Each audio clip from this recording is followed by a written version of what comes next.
In the name of the Father, and of the Son, and of the Holy Spirit, Christ is in our midst. One of the questions that's asked to me frequently is, what is temptation and where does it come from? Is it sin? Is it from our inner self? And what is it all about? And the answer to the understanding of temptation is something that's critical for us to all understand and for us to know where it comes from. Does it come from our inner being and our inner desires, or does it come from the outside? And knowing the life of Christ and reading about it in the Bible, as we all have, and hearing about the temptation of Christ, we have to wonder, where does that temptation come from? And it's very clear in the Bible that when Christ is tempted, he is tempted from the devil. It's not a temptation that came from within. It's a temptation that came from the outside. And as we see in the icon that's in the window, actually inside the window there, of Christ being on the rock of temptation, we know that when Christ fasted in the wilderness, before the beginning of his ministry, before he was baptized, after he was baptized, but before he went out and preached to everyone, he went into the desert. And he remained in the desert for 40 days. And towards the end of his remaining in the desert, the devil comes to him and tempts him 3 times. The first was to eat, to have gluttony, to be satiated with food.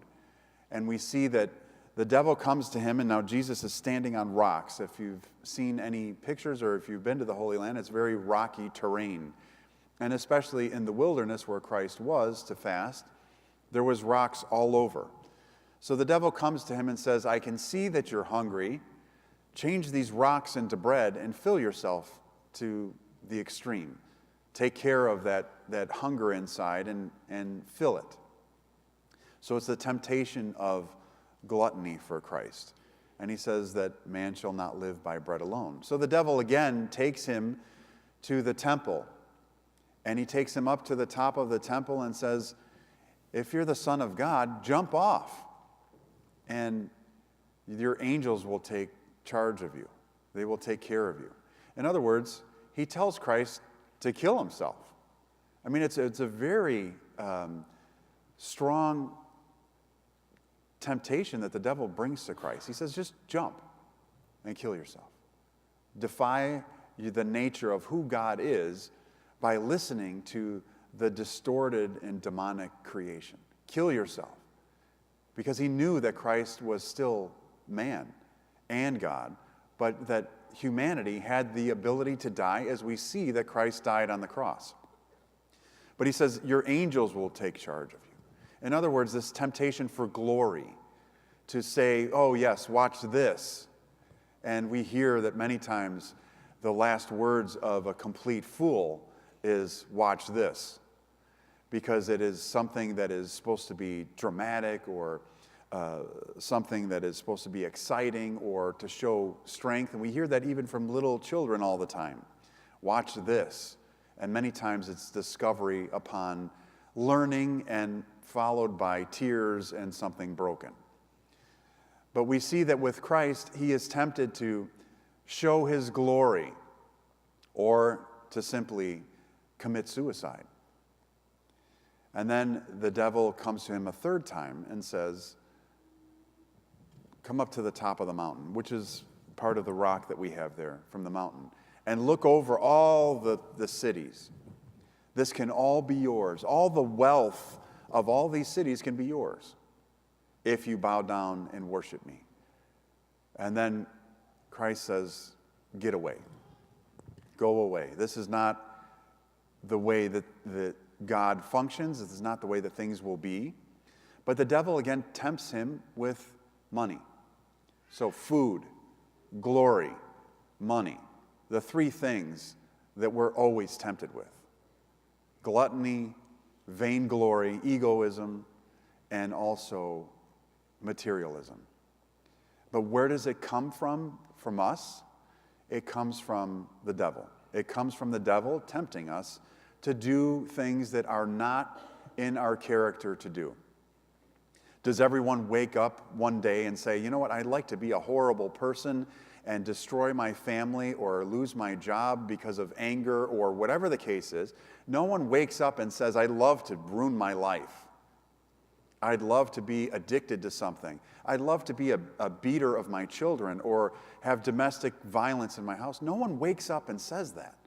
But it happens all the time. It happens throughout society, everywhere that we look, on the news, on articles, wherever. Why? Because the devil tempts us. He comes and gives us a little tease of something. You could be so much better at everyone in your job if you just worship me. How does that happen for us? What do people worship in materialism? They worship the dollar, right? We see that in society all the time. It's not about praising God, it's about getting more.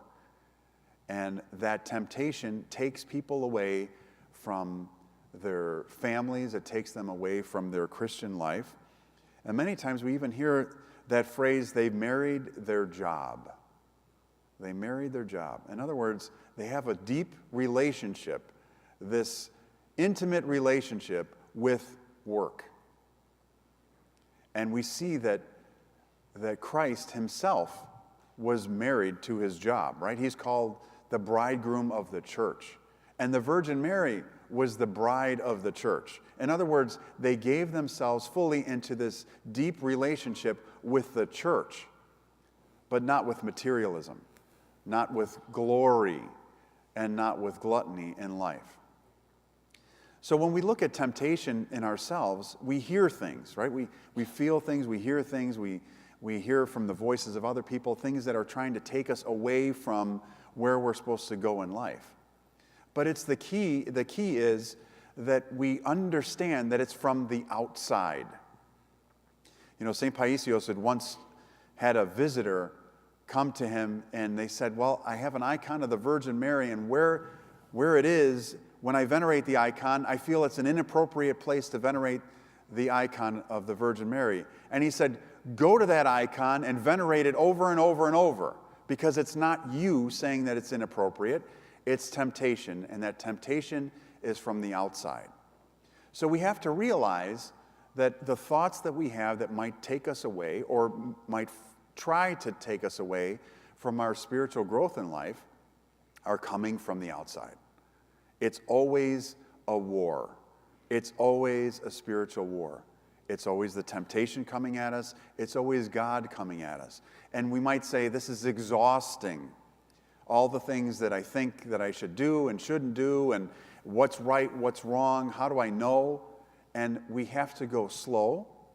We have to pray. We have to ask God to guide us at every moment so that when those temptations come, we don't sway or we don't bend down to the worldliness of gratitude, but we bend down our knees as we do in the service to Christ our God, who is the one who will lift us up and save us. So as you think of your struggles and think of the things that might be going on that you're wrestling with, whether it's self-abuse, whether it's abuse to others, whether it's abuse to finances, abuse to ego, whatever it is, we have to realize where it's coming from. And once we realize where something's coming from, we can get rid of it. You know, one of those things, I was talking to someone the other day and they were talking about peppermint. I don't think they're here today. It was a house blessing.